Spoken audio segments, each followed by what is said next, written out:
Right, hello, this is Anodyne to Return to Dust any percent. I'm going to be commentating this run just for general submission purposes to various things in the future. So this isn't for one specific marathon, but it'd be good to get something like this done. And also, I want to come back to this game anyway. But the first thing to note is that my splits are from a while back, when this game was still run in English. It's now run in simplified Chinese, which, even though the text scrolls by pretty quickly, is still gonna have quite an effect on how much text there is. So there's a possibility that I might end up looking pretty far ahead of these splits just because of that, although it remains to be seen just how far ahead I'll be because of that. The first thing to do though before the run is to check I want double health and invincibility off. I want skip dialogue and 60 FPS lock on. That's good. I'll just check that in English because I don't actually speak Chinese or read nearly enough of it to be able to navigate this easily. I can switch back and get going. So time starts in 3, 2, 1, go.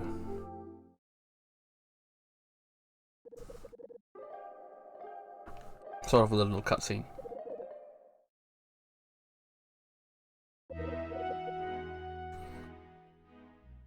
If everything goes right. Good. Okay. So what I was able to do there was hop out of a cutscene trigger before the cutscene actually started. There's going to be a little bit more. You were going to talk through that TV to one of the characters you saw. But we can just go straight on to this thing. So this area is called the Alderman Shore. There are 3 yoke figures inside it, which you can spark into. That's the yellow light. And inside each of them is a little 2D area to explore. So that's the main way this game works. Exploration in 3D, and then there's a bit more, slightly more traditional Zelda-like dungeon puzzling in inside certain characters.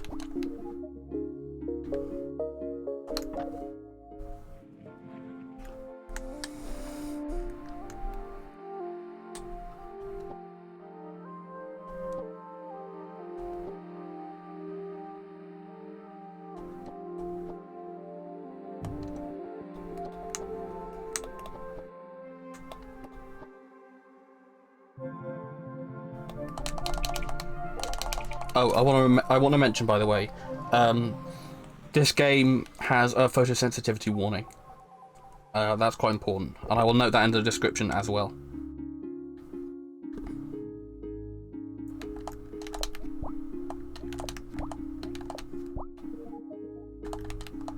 I'm picking up dust. That's going to come into play fairly shortly.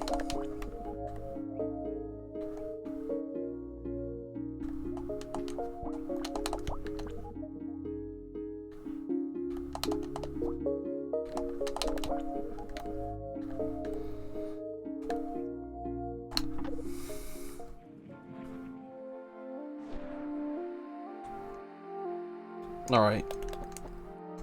This is why the game is... that's why the game's got a photosensitivity warning. You can pause a lot in the air, and each time you unpause, it resets your falling velocity. So you can use that to hover distances that you might ordinarily not be able to.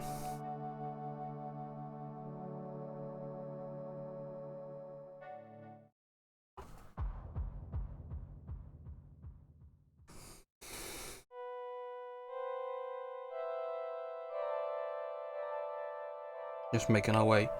So that was a sort of tutorial bit, kind of. We're going to be introduced to a few more things about how this works. Get a bit of exposition. And then we'll be off into the wider game world. This area is called Drifting Pollen.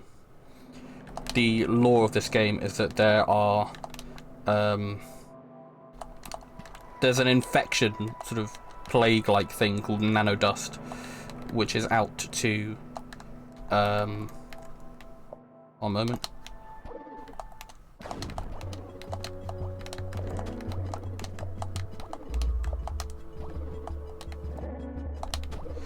There's a plague called nanodust which is out to attack you, and you are the nano cleaner. You're trying to clean the world of the dust. What you saw there was a nano assassin, sort of a dust thing. I did a little bit of a skip so I could get in a few hits early on the thing.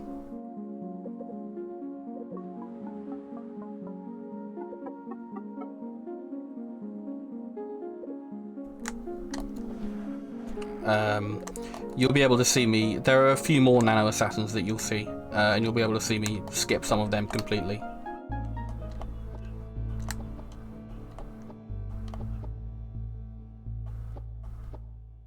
But now we're out in the city. This place is called Center City C Note.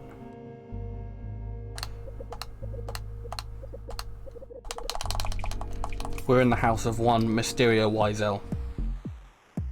The people out in the big wide world you meet who are infected with nanodust have these little mini games that you need to pass in order to get inside them. It's not too tricky. Call it a dimension dive, I think.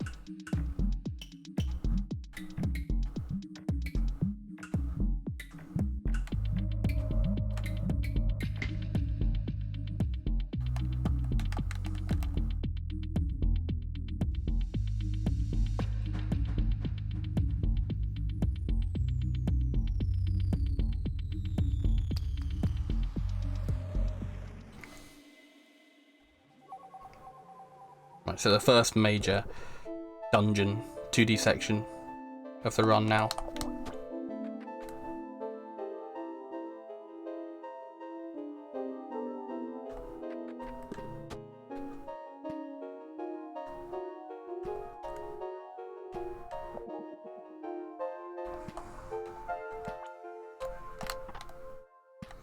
Just gotta go and get some keys.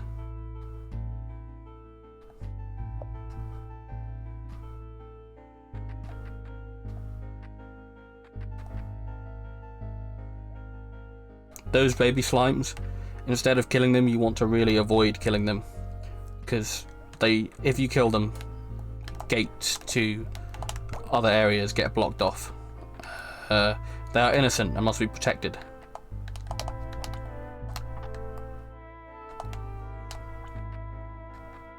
I want to get a certain amount of dust in each area, so I can fill up the dust prism in the center of this city, which is important to letting us access other areas of the game and progress further. Oh, that's fine. Right, off we go.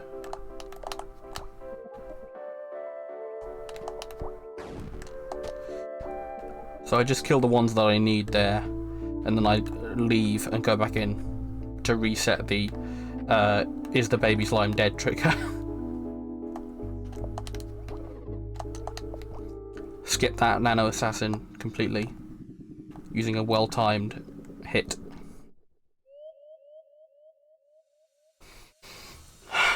And there we go.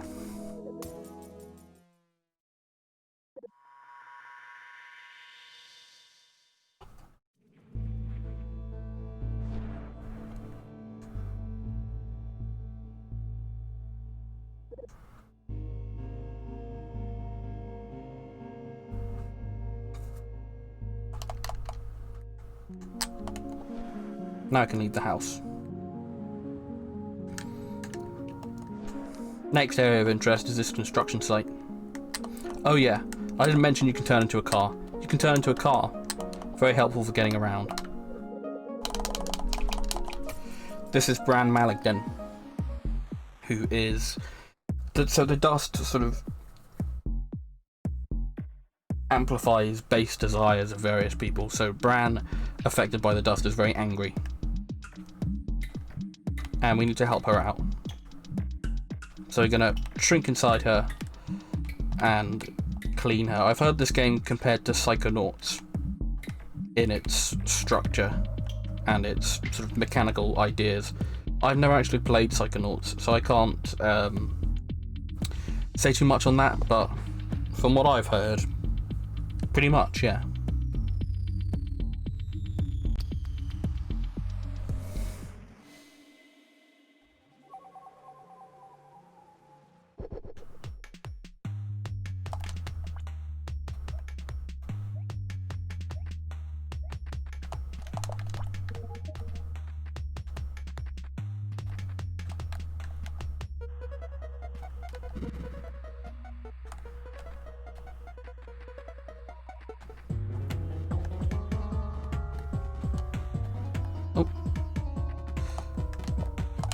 Nice. I made the one cycle there.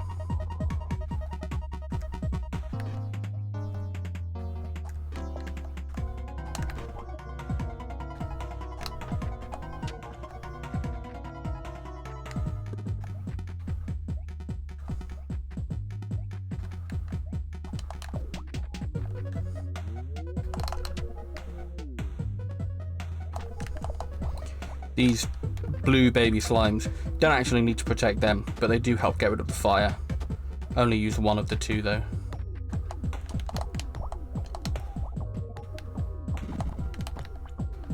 Alright, I'm pretty safe for dust.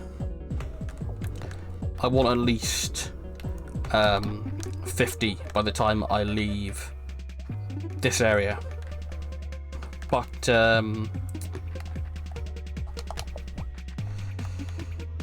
I don't need to worry about that too much once I reach a certain point, because you get some from the crystal at the end of each place. You can skip this assassin. I'm not going to try. It's really precise. Oh.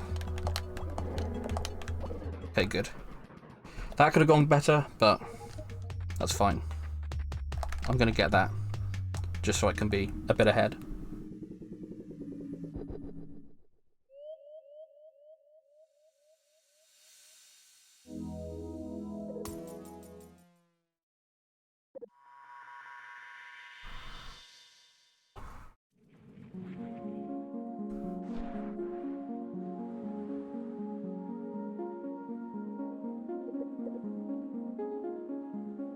Okay, another photosensitivity warning.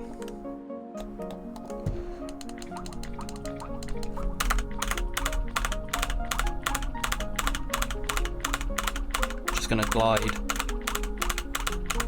from up there all the way down.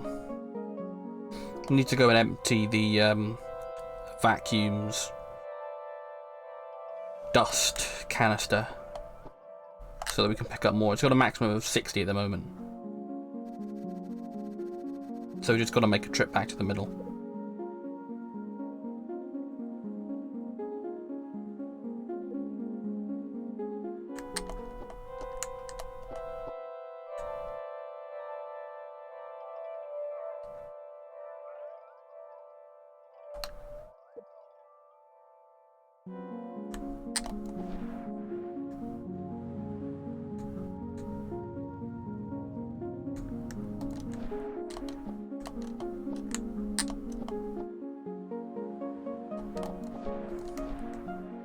Oh no, that's not good.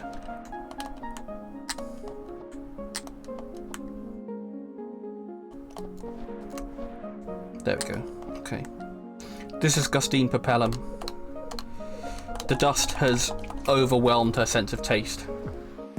So now, all of her skin is taste buds, and she is inflamed by this unquenchable desire to taste everything, which we gotta fix.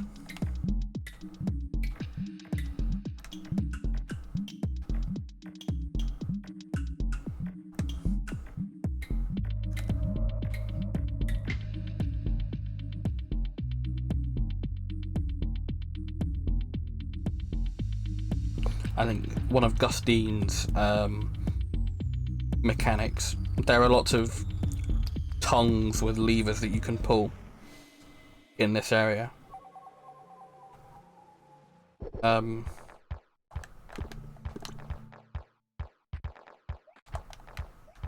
on a minute.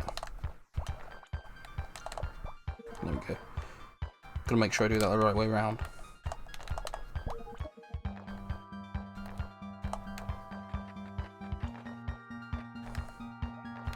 No, wait. Pull. Come on. Think. Right, there we go.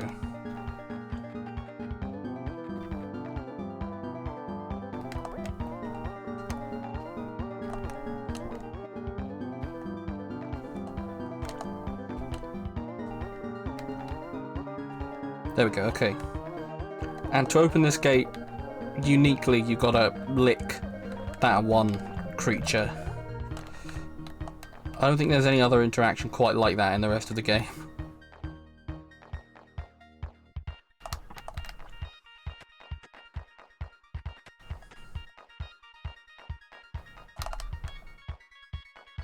Put that key down. Not bad. Getting dust from both of those. Dust drops are RNG. But it shouldn't cause too much of an issue. It's not too difficult to account for.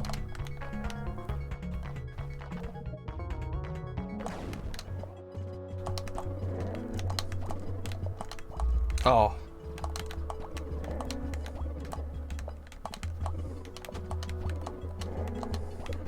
Good, okay.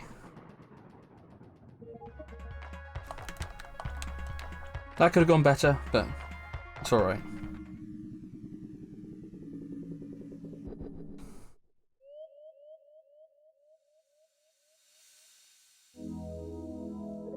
I lost some time at the beginning from missing that one jump.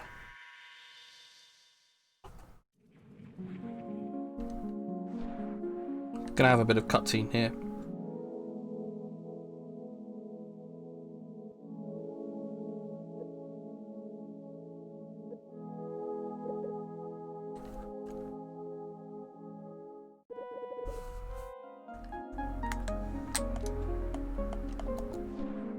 Right. Now I think you're going to see the first instance of clipping using the car. So you can clip into a lot of corners with it, which I'm going to use to bypass the maze you're supposed to take to get in here.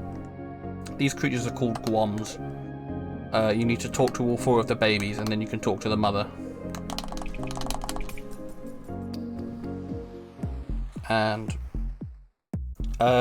the way the dust has affected the Guams, I think Guams is the plural. They have forgotten their higher purpose because they're infected by the dust, and now all they can think of is wallowing in dirt. So I've got to help them out.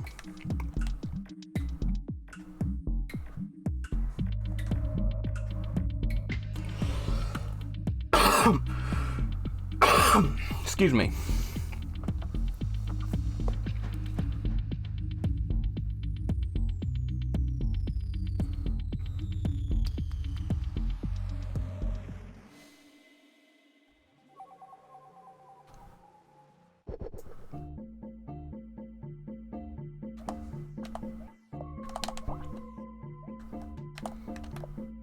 These mini Guams burrow around in the dirt.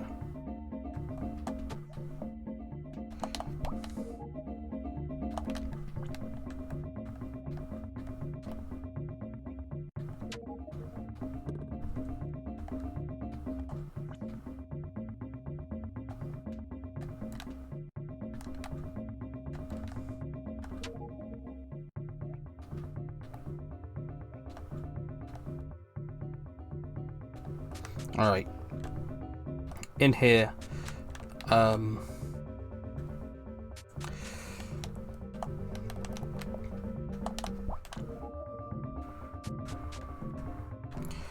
the dark rooms are the same as the lit up rooms, just without the rope looking barriers.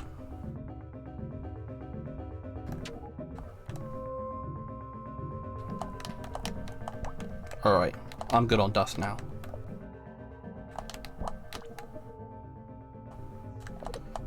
Gotta, unfortunately, take apart 3 of this family of 4 for this bit. There we go. Could have been a bit faster skip, but it was alright.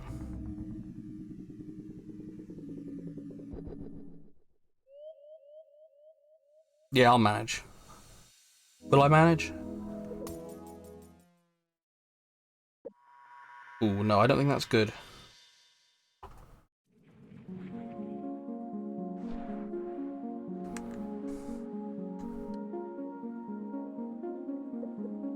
No, hold on. You can re-enter an area. Grab some dust. Okay. That wasn't too costly, thankfully, although it is very unfortunate.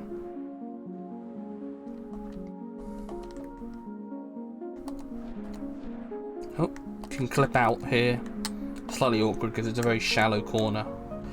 Gonna do another pause glide here. Sometimes I pause with enter on my keyboard. Just a bunch easier for some of the longer ones.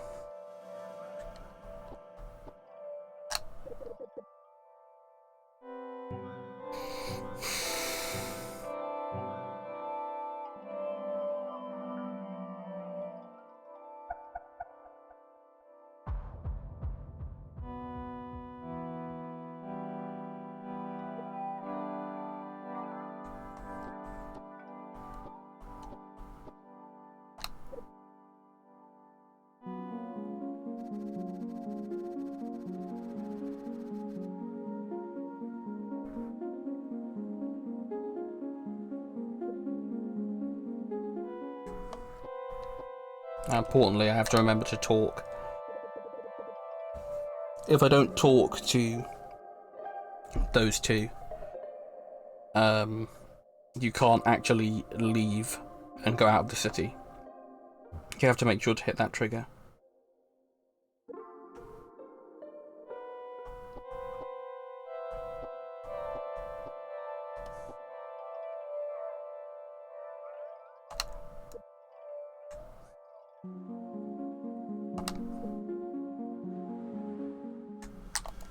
Alright.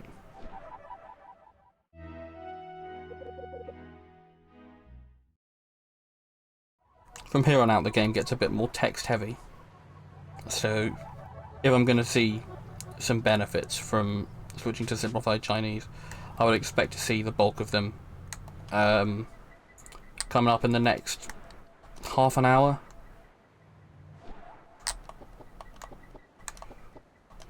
Gotta go. We need a certain number of cards, as always, to no, that could have been bad.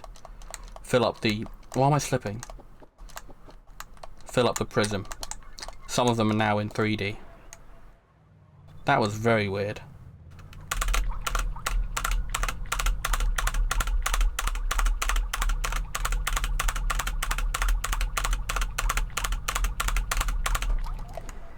Right. That's an important skip, because where we're supposed to enter into this character Geoff is down below us. But if we skip up above, we skip a little bit of talking and that dimension dive minigame. Saves a decent amount of time.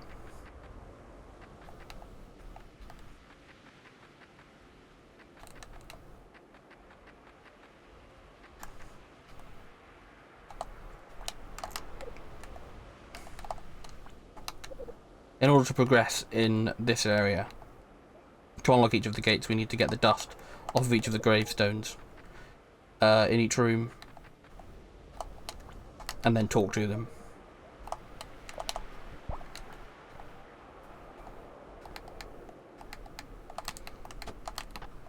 I'm going to grab this key.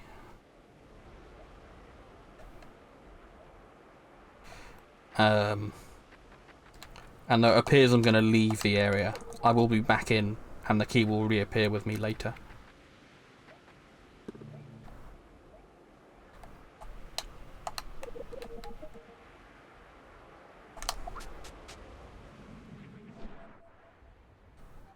Right, so we're back out here at the bottom of this structure we landed on. We're going to skip to the top by just getting on this underhang, jumping up above.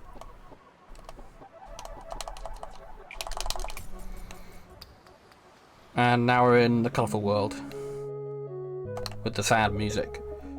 It's the same map, and thankfully the key stays with us across that brief sojourn into 3D. So we can use that to prevent any backtracking, because we need the key further down the tower than we get it.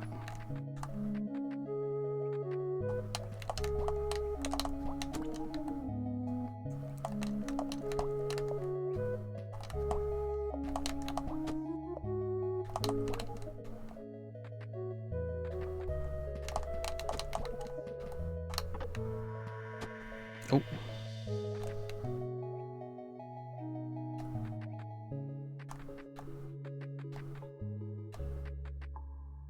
Oh yeah, and some of the cards, some of the extra cards, as you've just seen, also in 2D inside some of these characters.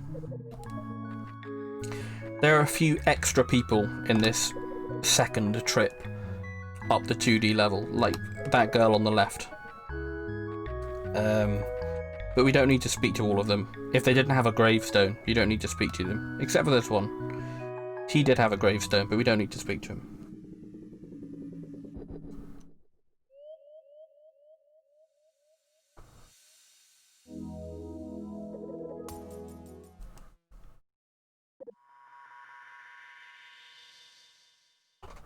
Yeah, that's fair enough.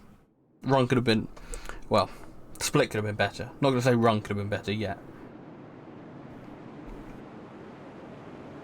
The rough split. That's where I would have gone in.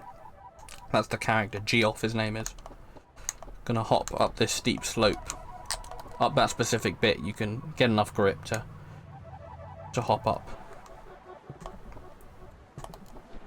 Now we're going to travel on this, the Jade Highway.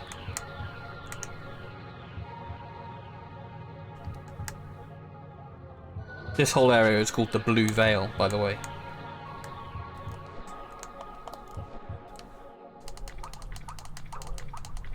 Pause across there.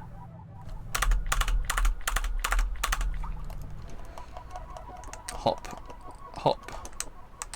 Then hop up this mountain. Get a card. I'm gonna wait, because that text box can be very, very annoying. I've seen it eat people's jumps. Oh. Can I get across? There we go. That'll do. It was slightly too low, but the wall collision is a bit weird with the car, so I was able to salvage it.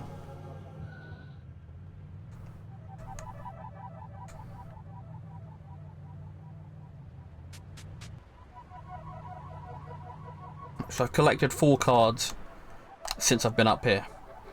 And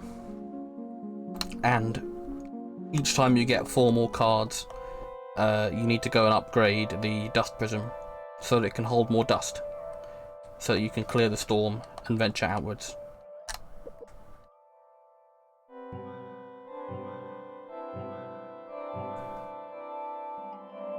Oh yeah, since leaving the city, the dust values have been tripled. So you get more dust from each drop from an enemy, and the dust crystal now gives you 36 pieces of dust instead of 12. I could drop my dust off in that canister there.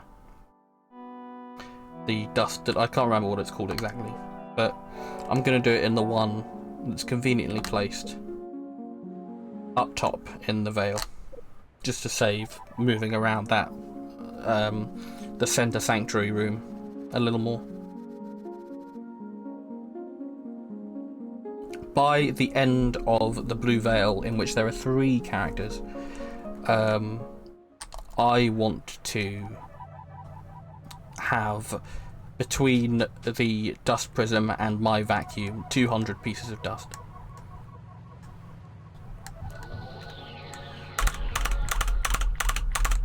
Using the highway for a bit of a lift there. Get across. And drop down into here. There is a way to clip into that pipe, but your positioning's got to be accurate for it to be worth it, really.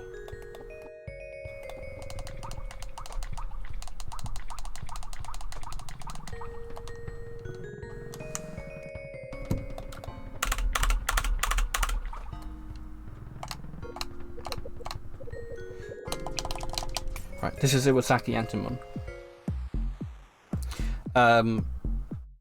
He is not very happy because he creates tree sculptures, and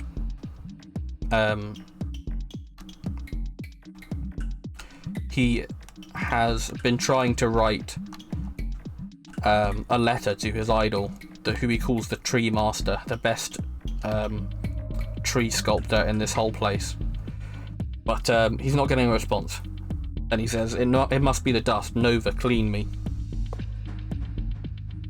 So, in you go. He's not very pleased. His area looks like a frozen forest. There is another hidden card in here as well. I'm going to spend a little bit of time just grinding some dust here first, because it's a pretty convenient place to, and just save the hassle of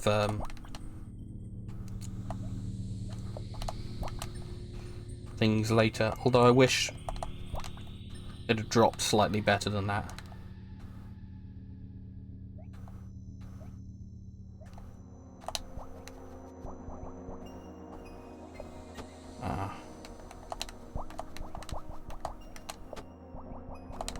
That'll do. So I need that key.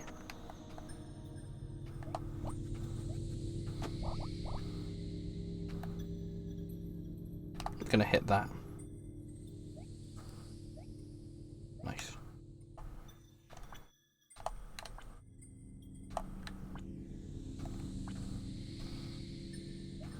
And now you can see what these snowmen do. If you get close enough to them, they chase you, and then they explode either after a certain amount of time or once they hit something.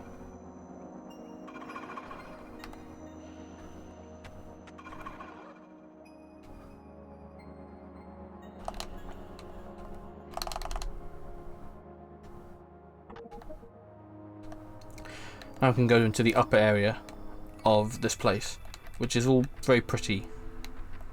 Got some nice aurora background to it. Though unfortunately, we do have to take a brief trip down into the sad, worrying, winding forest again. Because there's a card down here, and we need to take this route. Let's come and get it.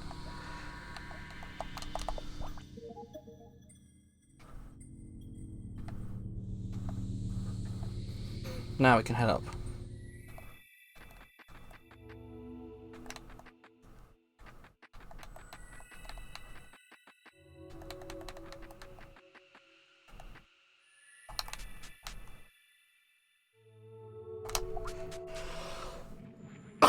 Brief warp, and we warp into here. And we can go straight back in through the mailbox. But you can actually talk to the house and find out it's the Tree Master's house, and he's not really a master, he's just some guy who sells tree sculptors, and Iwasaki looks up to him a lot for some reason. Idolizes him.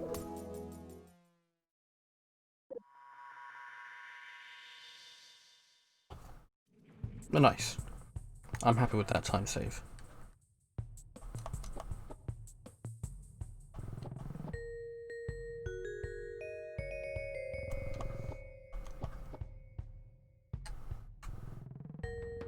I neutral my analog stick going between those camera changes, because otherwise it messes with it a bit. Gonna hit this wall a little bit so I can come up and out, just like that.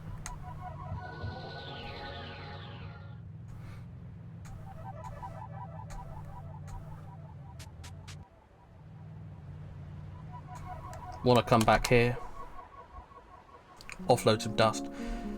Now, maths isn't my strong suit, but I've got to make sure I count how much dust is in here. Okay, good. It's a nice round number. So I need 60 more. I get 36 from the thing at the end of the next 2D area, the crystal. So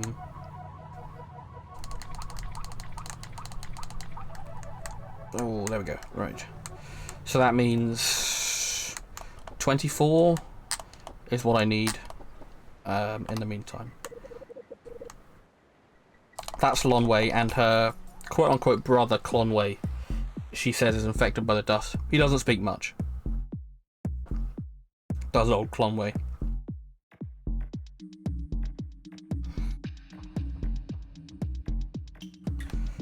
So each area has its own little miniature story to it.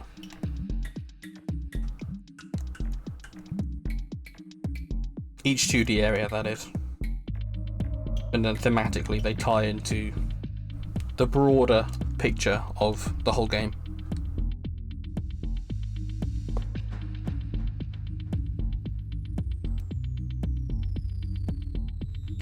Clonway, firstly, a lot of people say this is their favourite background music in the game. I don't blame them. It's a lot of fun. But also, this is a very puzzly area in the game. You know what? I don't trust that. I'm gonna grab a few more. I want to play it safe. I just don't know. Something about it. So, these puzzle areas, there's a little miniature Clonway ghost who can interact with spiky things, the spiky enemies, and make them ghostly as well.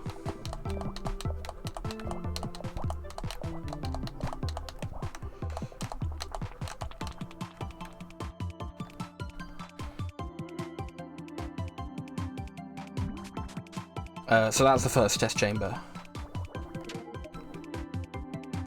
It's structured into, that's what the little NPCs here call them, test chambers.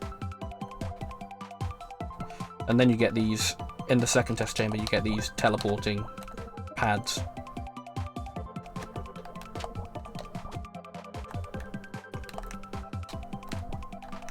Which add to the mechanics of things.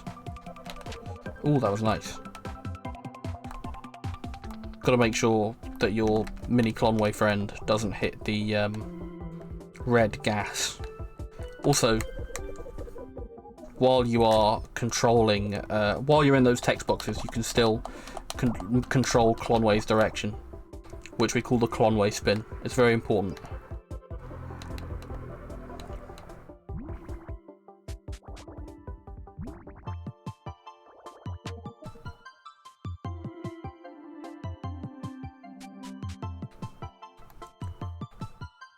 I think this whole area is on a cycle for near the end.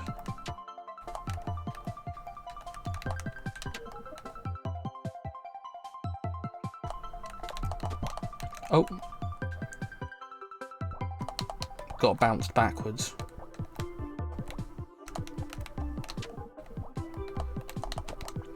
Okay, I'll definitely be alright now for...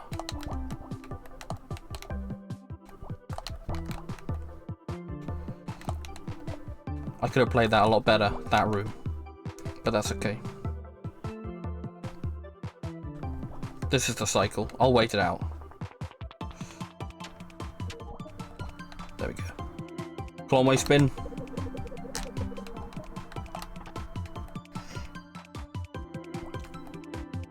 There we go.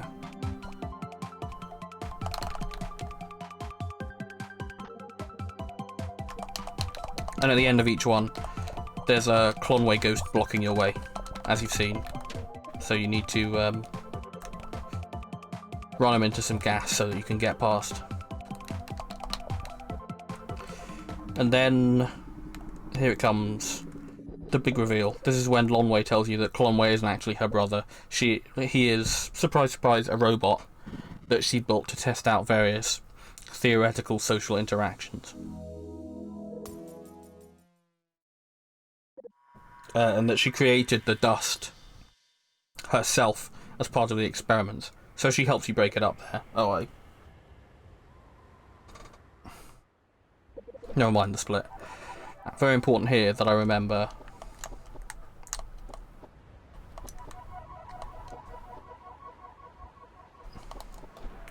What's over here? There's this card over here, which is really bad if you forget to go and get it. You've got to go round there again, skip over that gate by pause gliding.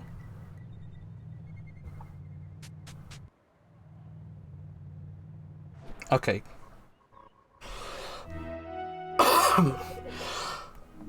Excuse me. Right. Now things get switched up a little bit. So that character, Palisade, your kind guardian, she's gone now. And it's pretty rough. She's given you instructions to go to a certain place.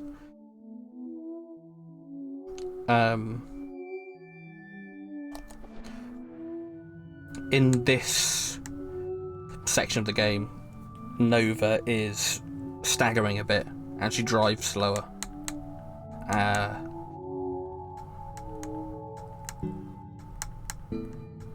So it's important to manage that. It's possible. Oh, I think I made it. Yeah, good. Sorry, 1 minute.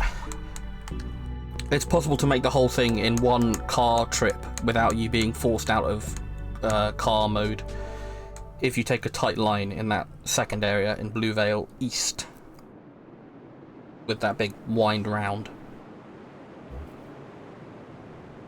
And now you've got to cross the dust storm, which is hitherto unheard of for a nano cleaner who's meant to be fighting it, but this is what Palisade told you to do. Alright, fall back over again, and then 1, 2, 3, 4, 5, 6, 7, 8, and after 8 steps, Nova is able to turn into a car again and runs a bit faster. You'll see here though, the stagger refreshes every transition, which is why it's important to stay in the car form if you can, because if you fall out of the car form, every time you enter a new area you'll stagger again. Oh, hold on. This way. Not quite thinking about that, am I?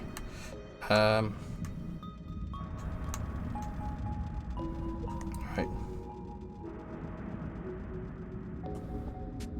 Jump there so that we don't stagger right before the door.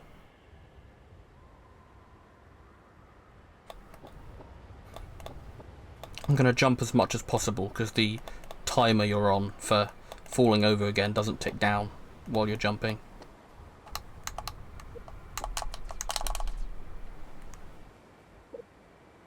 So you're trying to spark into that lovely fruit, but then this dog thing comes along and eats it. And I'm going to fall over again. That's fine, that happens.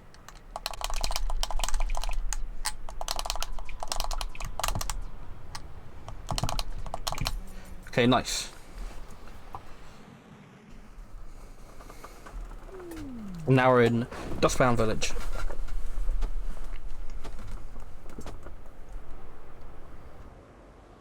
This is a very important part of the game for the plot, but it also changes up the gameplay quite a bit.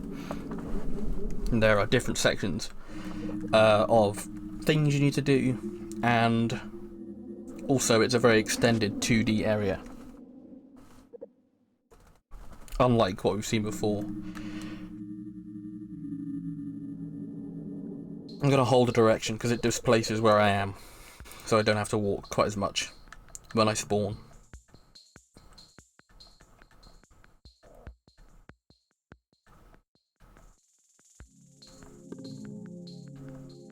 So as you can see now, this is one of my favourite design choices in the game.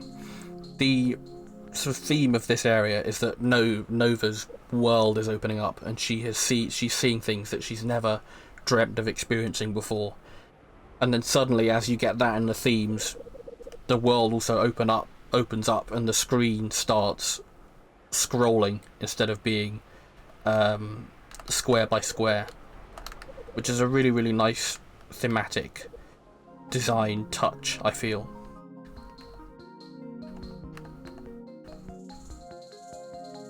Nice.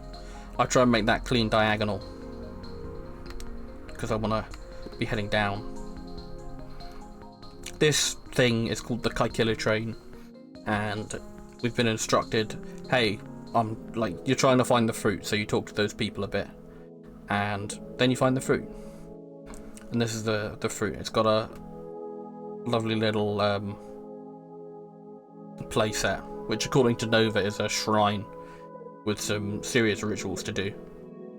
Gonna hold down right again, because if you do that, you can waddle over to that character there whose name is Drem before you start taking damage. So what's happening here is that Nova is learning. Hold on.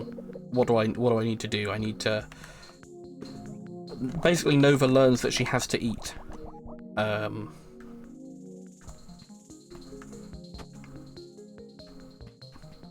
Because she is out of the center's range of power and nourishment, I guess.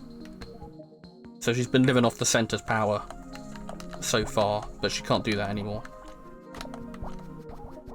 Right, just need to take care of all of those enemies. Then we can make a move.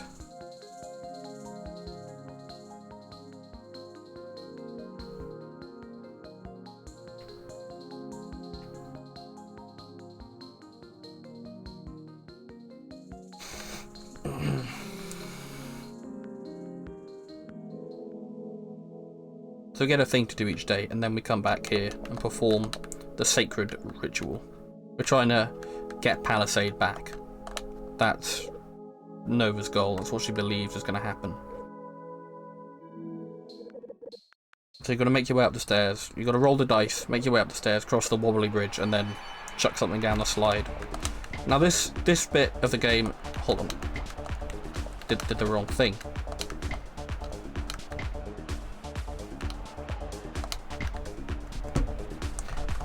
Hey, you still got more? Come on. Alright, sorry about that. Right. This is the Dustbound Beatdown. It's a wrestling section. It works mechanically differently from any other area in the game.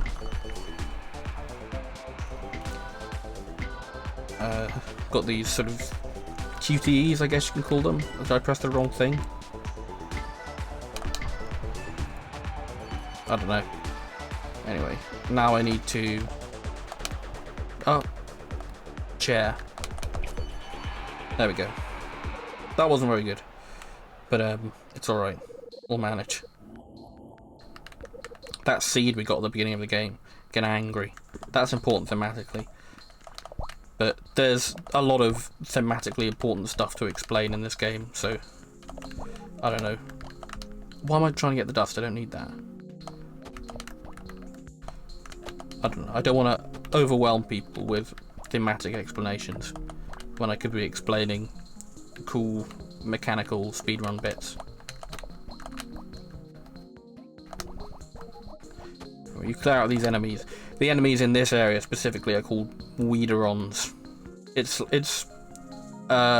described to you as farming, what you're doing there, for that character who's called LGBT.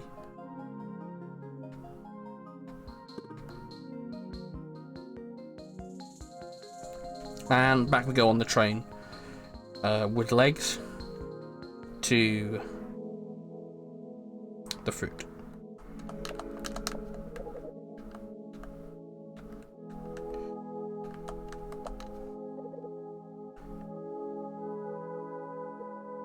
And beatdown number 2. Now this was the bit I was thinking of, last beatdown, but you don't do that on the first one. The alternation of shoot and parry.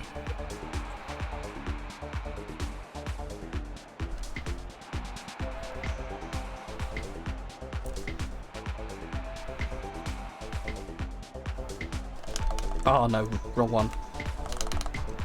Okay. Got to do a bit more of shoot and parry.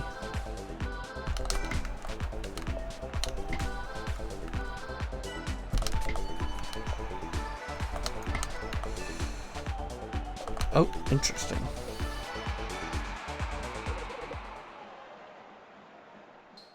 I wonder if that saves some time, actually. By messing up once on the earlier one, I might have skipped one piece of action on the later section of the beatdown. Not completely sure, though. I'll have to look into that. Anyway, so we thought Elodie was going to die, but actually she had a baby out of her shoulder.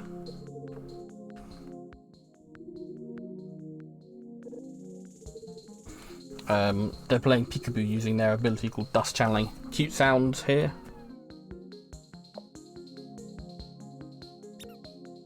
So the baby's called Ash, and they were playing peekaboo, but she's not quite figured it out yet. But it makes Nova angry because, like, she thought the dust was evil, and she doesn't understand why children of all people are being exposed to it. But the dustbound live amongst the dust is their way of life. But Nova doesn't really get it. Anyway, Sacred Rites for Palisade number 3.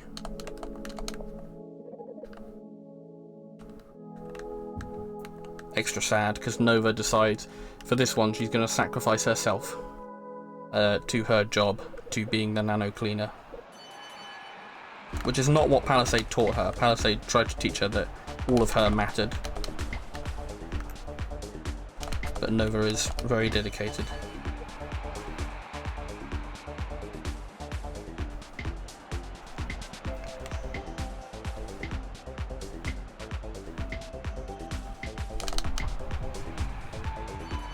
Now we've got a bit like Kirby.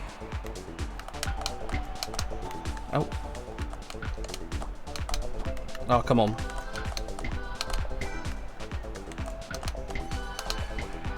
It's a bit tough though. Oh. Now we just have this really big parry, which we can mash. And I've got a nice big cutscene. Lots and lots of text going on here.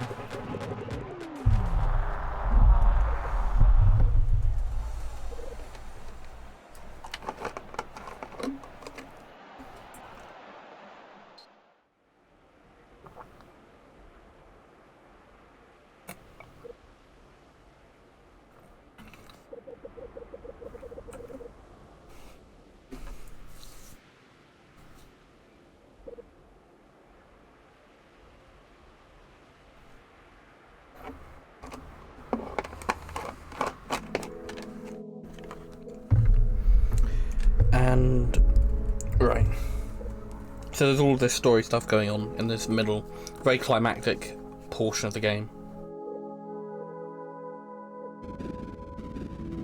But you know, as you see in the splits, it leads to leaving Dustbound Village, and I still saved time and got a gold, even with the mistakes I made in that. So I assume I did save some time to text there, which is nice. But I guess the text perhaps doesn't save as much as I thought. But that's okay.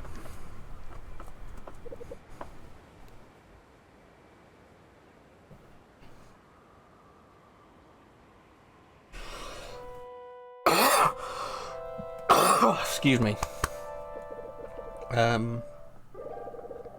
bit more cutscene to go yet. We get this new, interesting character whose name is Sea Visionary. But he introduces us to a new mechanic called the Meta Clean and Meta Coins and the Meta Shop. But you'll see a few Meta Coins in the run, but we won't be interacting with the mechanic at all. Right. So you see on my splits it's got a dust grind. And that's because the way this next portion of the game is set up. Sorry, 1 minute. Oh, come on, there we go, thank you.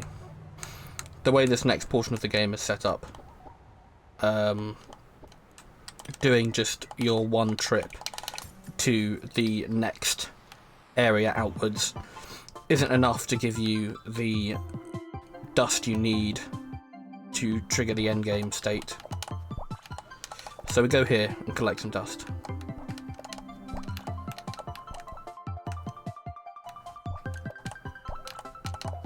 And we need 60.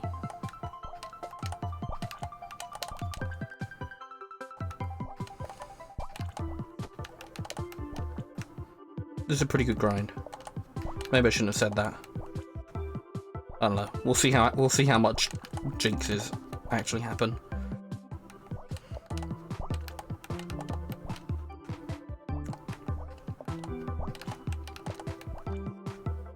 This should be it. Good. Okay. That was a nice grind. Now I can just leave.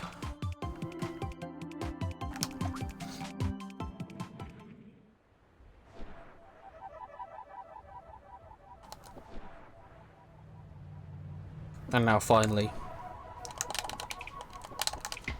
we can open the gate. Just head on out.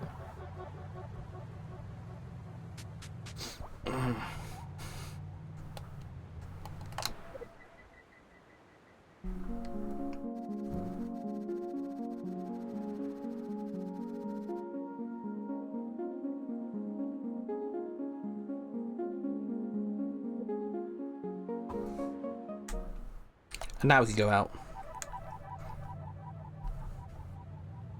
This, the next 2D areas in the game are structurally fairly different to the ones we've had so far.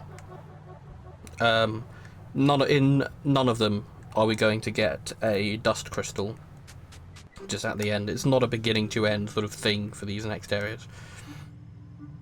The structure of various bits of the game becomes a lot more freeform here. And this next bit is really good to illustrate that, because this is the weirdest bit of the game by quite a long shot. So we've just entered. This is an upside down dolphin thing, and it's clipping into the road, and it was clipping into the ground there. This thing isn't possible. I don't know. You can hit some of them, but I haven't mapped it out yet to try and make it possible. And then you move really quickly, and you can see it's all glitchy. This is a weird bit of the game.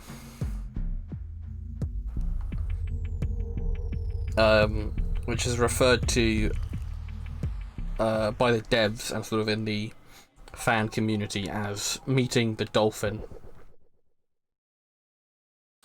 So firstly, this bit looks real unfinished. Got to collect something from that chest, that's important. The larger goal here, we do get one dust crystal, but it's not the main objective, I guess. It's quite different to how they've worked previously.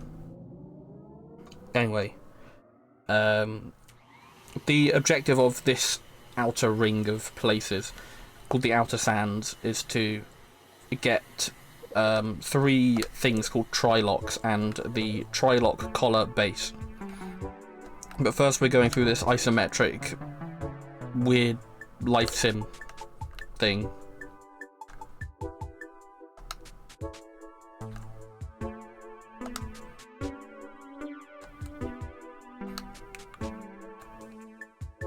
This is, I think, semi-randomly generated. Got to go through a certain number of doors and then you're at the exit. I think it's 6. And then you go to work, get some exposition, come home at night, go to bed.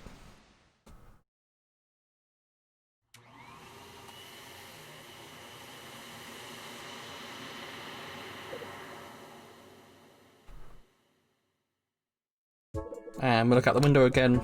That gargoyle you were looking at earlier, if you saw it, or you read Chinese, that's what the character was speaking about. It's gone, and now it's in the hallway. Time to look at the computer.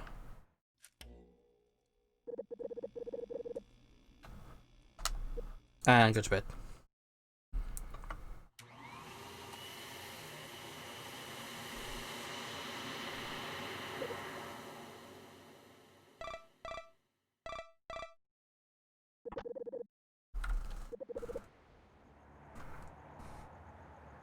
Nice little bit of exposition, cutscene, some dialogue.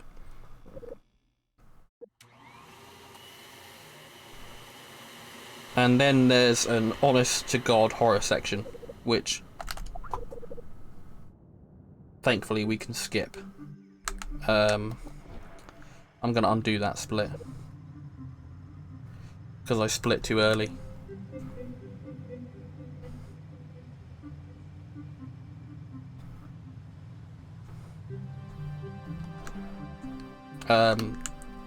The devs were kind enough to give you an out of the horror section if you don't like horror by just talking to the window, and you climb out safely and leave. But it does give you a little bit of text explaining to you what happens.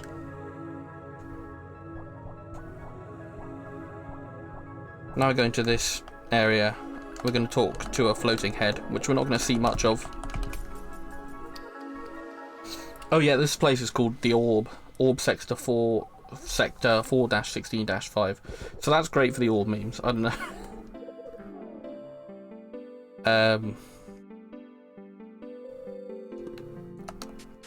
If GQ stuff happen to be watching this bit.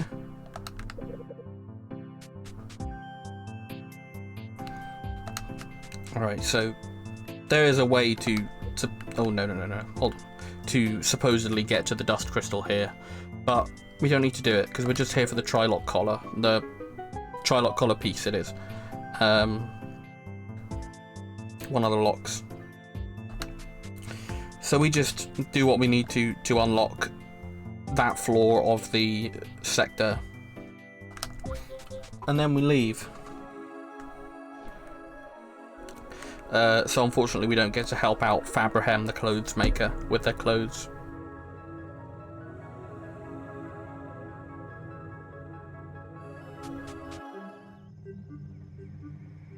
I've been talking to these trees, which in the English version of the game they're called tremuloids. I don't know what they're called in Chinese, but you speak to them. There are 5 of them. And once you speak to the last one, they ask for help, and you can spark into them.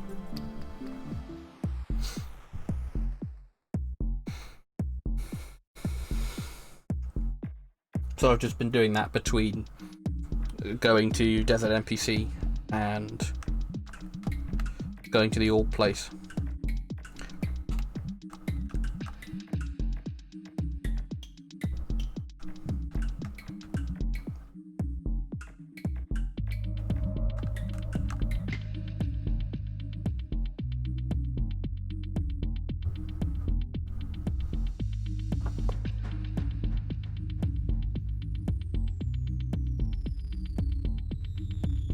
This will be familiar to people who've played the first Anodyne. All of a sudden we find ourselves in the Nexus. And this character here, called Deacon I think, says you're late and tells you how long you've been playing for.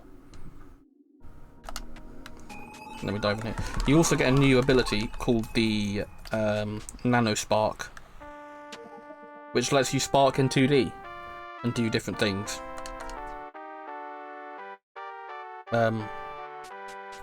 This whole little area is like, it's almost like a game within a game. It's like a mini classic RPG styled area that you walk into. But we're not here for too much. Firstly, I'm gonna go and get the collar. Well, not the collar, the piece, the lock. And now we're going over here because we need to farm some more dust. And we want 90, we want a full tank.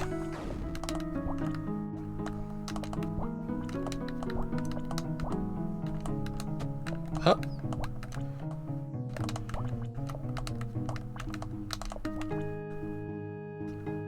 I think I had 61, but I'm going to be safe anyway and just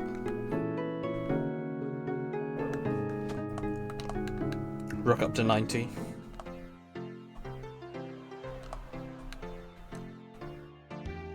And then we can leave through this portal.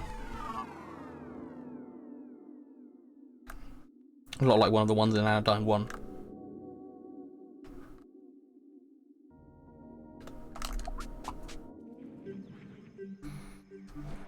And from there, we can make our way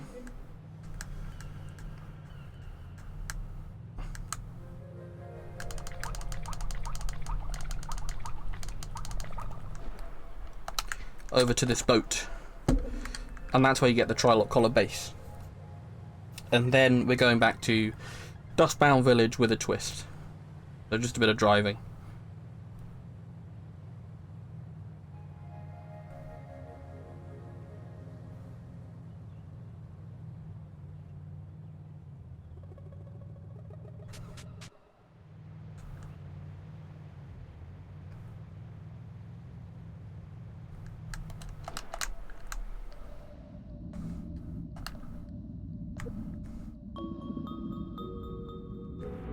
Oh yeah, what's happening here is that the tower gets turned upside down, or like the gravity in it gets turned upside down.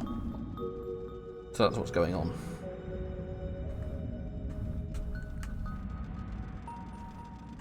And then once you reach the top, it re-inverts? I don't know. Don't know exactly how to say that. It flips back to what it is normally. And here's the dog.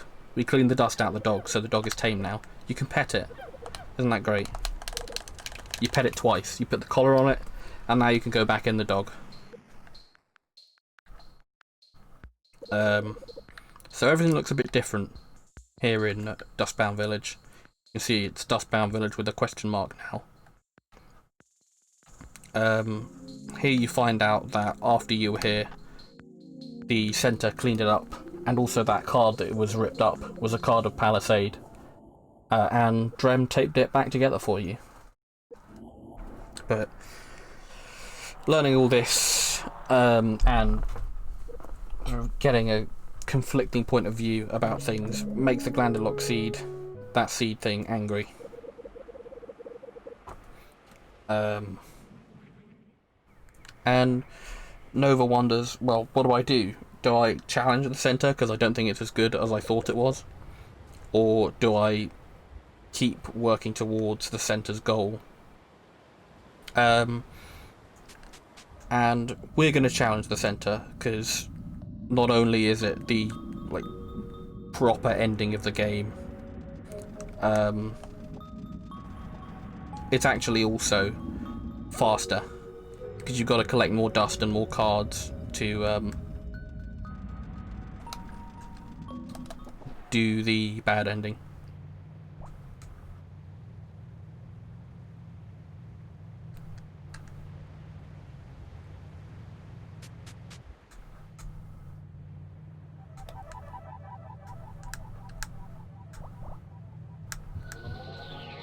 It's always faster, always faster to go through the eastern part of the Blue Veil rather than go round to the west to get back to the middle.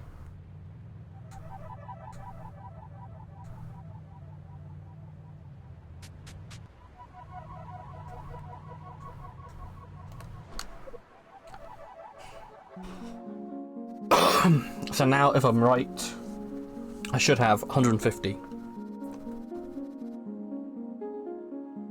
In that last bit of talking in Dustbound Village, we learned that Elegy and her daughter managed to escape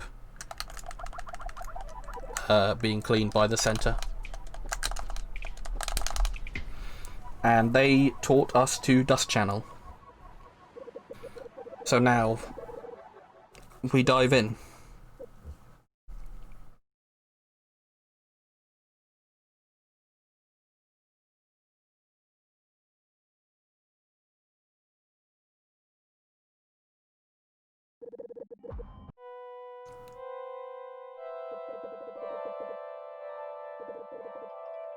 So you find out here, oh, there's another nano cleaner, and Nova decides to try and take the Glandilock scene out of her head and save her from having to live this life.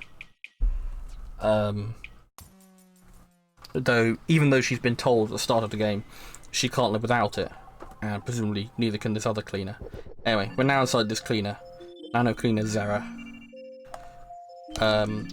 This is definitely the most intense of the 2D areas. A lot going on here. It's longer, I think, than all of them except Dustbound, and it's more mechanically difficult than every other one.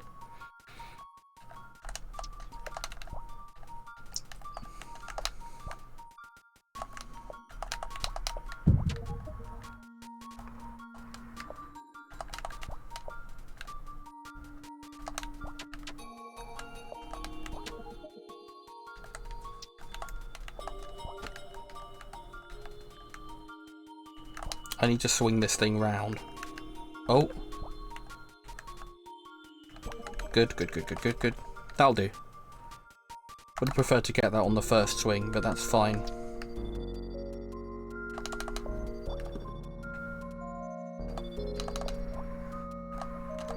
So there are 3 things we picked up at the start of the game.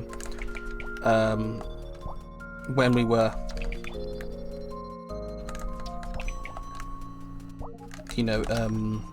inside the egg still. And we have to destroy those things inside Zera to get to the Glandilock seed.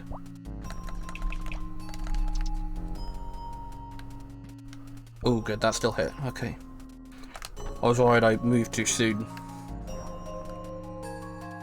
But I'm fine. So we need a key to get to each of those things.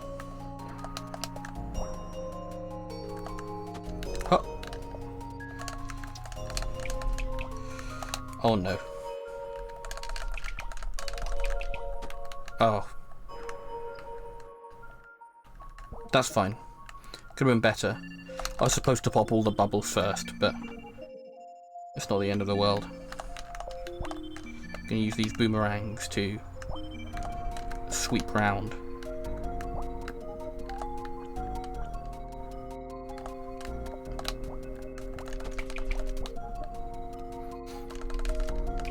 So the first one is this lovely, tasty cereal.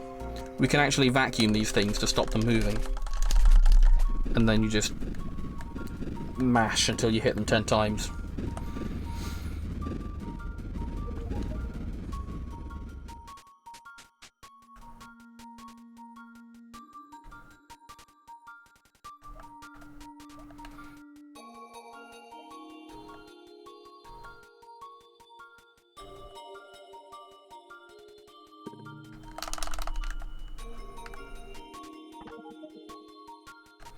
So those red gates, I call them blood gates personally. You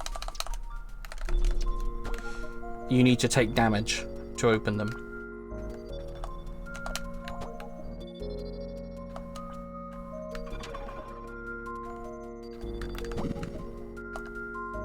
Oh. Turned a little too soon. And now we're going to kill the Reguloid, which is, it behaves, if you talk to one of them at the beginning of the game, cute like a dog, but I don't know. The game plays with you for a bit by saying, how could you? And makes it squeak and hide in the corner. So, yeah.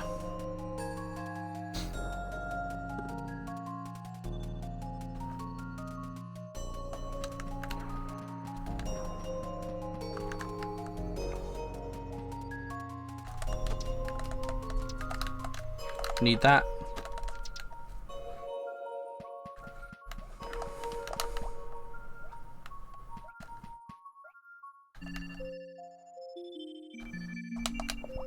Now we make our way back.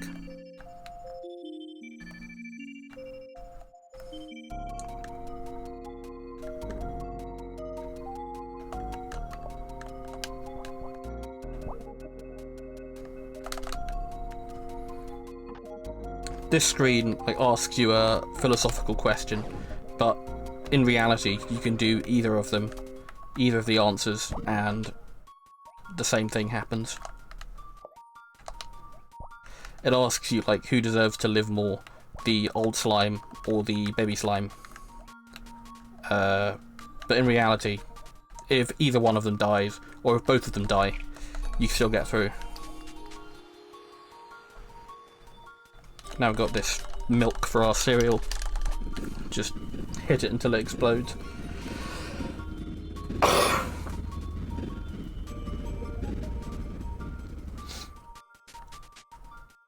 And now we've got, coming up, the Glandilock seed, which is honestly a pretty tough final boss fight.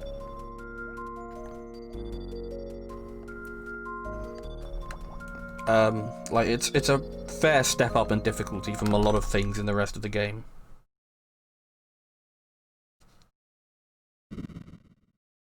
And it's also a little bit creepy, especially if you can read it, but I can't read it, so yeah. I'm aiming for a 6 cycle, so like that took 2 punches for me to open the shell and get inside. If I can get 2 punches per phase, then I'm golden. But it's not the biggest time loss in the world if I don't manage that, thankfully.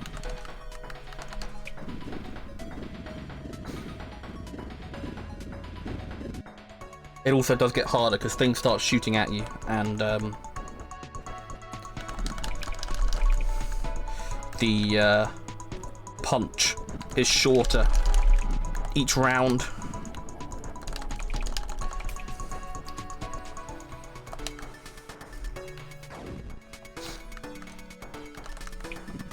The Pico Spark, as well as sparking things, the Nano Spark even, as well as sparking things in nanoscale, you can use to just shoot enemies, which is the main mechanic of this inner bit of the Glandilock speed, haha, Freudian. Okay. Oh. Oh no, by 1.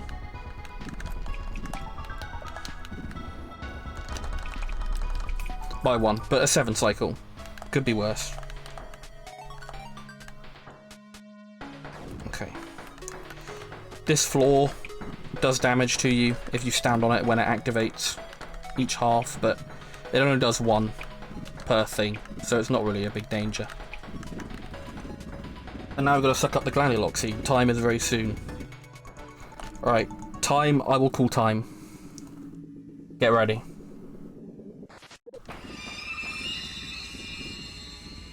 At the end of the next text box. Time. Ooh. Oh, I saved quite a bit of time actually on Zera. What happened in my PB?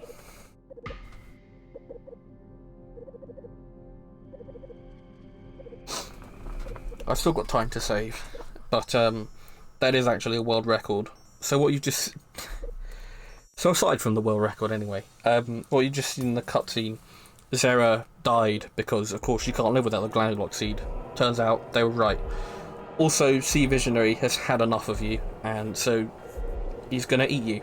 And he also eats this character, Seed Psalmist. But she realises right at the end, actually, I don't think this dust is so good after all. Nova, I think I understand.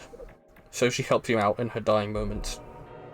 But we do get a bit of a body horror moment.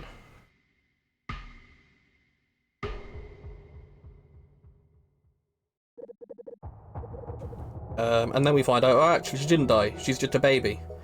And maybe if I feed her and let her sleep, she will manage to live without the Glandilock seed instead of getting all the nourishment from the centre. And it's all very sweet. We get a boat off of this character who we didn't see, who has a bunch of boats. We take our dog, who is called Wolgali. And then suddenly, oh my god, it's Ash and Elegy. And now we're a cute couple with 2 cute kids and a dog. And we're setting out to see what the world has for us. And that is the end of Anodyne 2.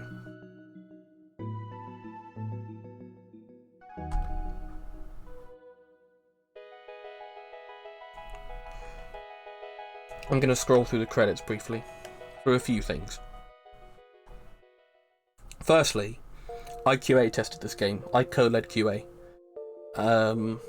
Which is a great honour for me personally, but also I had a great time with it. So, for marathon purposes, I am very excited to show this off.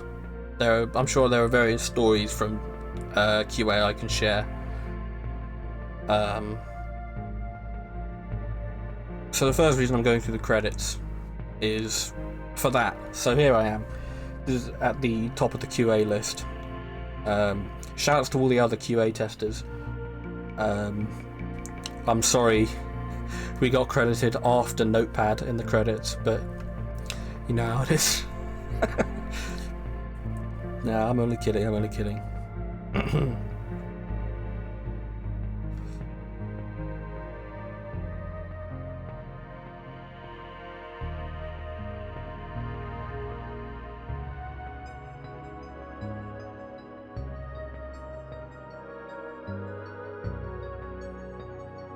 And the second reason I'm going through the credits is because there's a post-credit scene. So it's sent to reset Dustbound Village. So now Drem can't remember anything. But Nova and Elegy, being kind, give him some of that soup he loved, and he does the tummy rub that he taught to Nova. Instinctively. So a cute little bit of hope. And that's it. That's Anodyne 2. Well, Anodyne 2 80%. The game also told us there that there is something that you unlock after the credits. Like, there's a post-game area you can go into. But I won't spoil that for now. So to any marathon committee or whatever, thank you very much for watching this. I appreciate it a great deal. Like I said, I co-led QA on this, so I'm very passionate about it. There's a lot that I can say about it, and I would love to show it off. And I think it's worthy of being shown off. I think it's definitely a worthwhile showcase. I mean, I would say that, but I do. It's a great game with a great deal of meaning. So thanks very much for watching. And this time can go lower, and I will try to push for it to be lower, because I lost a bunch of time at the beginning from a few clumsy mistakes. But, you know, it's speedrunning, that's what happens. But thanks very much. And yeah, to anyone watching, I guess, marathon committee or not, see you around. Thanks a bunch.